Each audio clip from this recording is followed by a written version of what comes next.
Assalamualaikum warahmatullahi wabarakatuh. Perkenalkan, kami dari kelompok 9 akan menjelaskan materi tentang nilai dan pengetahuan sebagai aspek penting dalam pengajaran.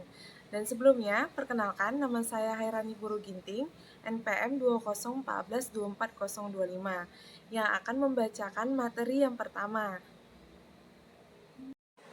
Baiklah, saya akan menjelaskan tentang pengertian nilai.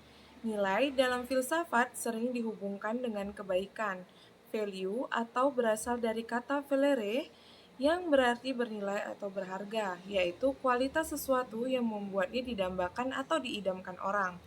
Sesuai dengan pengertian tersebut, maka dapat dikatakan bahwa sesuatu yang baik itu adalah sesuatu yang punya nilai. Sebaliknya, sesuatu yang tidak baik atau tidak bermanfaat dikatakan tidak punya nilai atau disvalue, atau belum mencapai nilai baik. Tentunya penilaian ini tergantung kepada subjek penelitinya sesuai dengan landasan yang diyakininya. Kemudian, nilai dalam ilmu filsafat berkaitan dengan kajian aksiologi.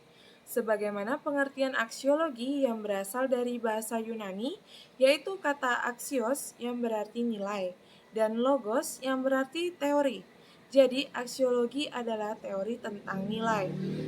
Menurut Bramel, aksiologi terbagi dalam 3 bagian, yaitu pertama, moral conduct, yang artinya tindakan moral. Bidang ini melahirkan disiplin khusus, yaitu etika. Kedua, aesthetic expressions, yaitu ekspresi keindahan. Bidang ini melahirkan keindahan. Ketiga adalah socio-political life, yaitu kehidupan sosial politik yang akan melahirkan filsafat sosiopolitik. Sekian penjelasan dari saya, dan materi yang kedua akan dibacakan oleh teman saya, yaitu Nurliana Safitri. Assalamualaikum warahmatullahi wabarakatuh. Nama saya Nurliana Safitri. Saya akan melanjutkan pengertian ilmu pengetahuan.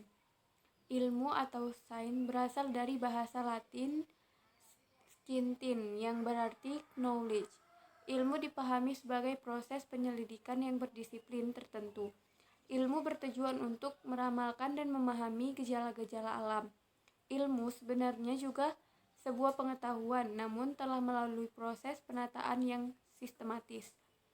Pengetahuan atau knowledge adalah sesuatu yang diketahui langsung dari pengalaman, berdasarkan panca indera, dan diolah oleh akal budi secara spontan.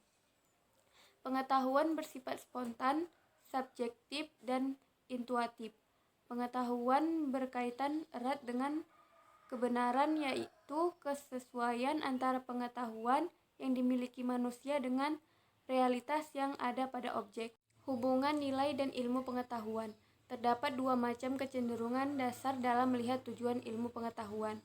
Yang pertama, kecenderungan puritan elitis, yang beranggapan bahwa tujuan akhir dari ilmu pengetahuan adalah demi ilmu pengetahuan, yakni mencari dan menemukan penjelasan-penjelasan yang benar tentang segala sesuatu. Tetapi bagi kaum puritan elitis, kebenaran ilmiah dari penjelasan ini hanya dipertahankan demi kebenaran murni begitu saja dan untuk memuaskan rasa ingin tahu manusia. Maka ilmu pengetahuan bagi mereka dikembangkan hanya demi ilmu pengetahuan. Yang kedua, kecenderungan pragmatis, yang beranggapan bahwa ilmu pengetahuan dikembangkan demi mencari dan memperoleh penjelasan tentang berbagai persoalan dalam alam semesta ini. Ilmu pengetahuan memang bertujuan untuk menemukan kebenaran, tetapi bagi mereka ilmu pengetahuan tidak berhenti sampai di situ saja. Ilmu pengetahuan itu pada akhirnya berguna bagi manusia untuk memecahkan berbagai persoalan yang dihadapi dalam hidupnya. Pembahasan tentang nilai atau aksiologi dalam filsafat juga dibagi ke dalam 3 cabang. Yang pertama yaitu logika, yang membahas tentang nilai kebenaran yang membantu kita untuk berkomitmen pada kebenaran dan menjauhi kesalahan, serta menerangkan bagaimana seharusnya berpikir secara benar. Kedua yaitu etika, yang membahas nilai kebaikan dan berusaha membantu kita dalam mengarahkan perilaku yang seharusnya dilakukan dan membatasi makna kebaikan, keburukan, kewajiban, perasaan, serta tanggung jawab moral. Yang ketiga yaitu ilmu estetika, yang membahas nilai keindahan dan berusaha membantu kita dalam meningkatkan rasa keindahan dengan membatasi tingkatan-tingkatan yang menjadi standar dan sesuatu yang indah. Baiklah, itu saja yang dapat kami jelaskan. Assalamualaikum warahmatullahi wabarakatuh.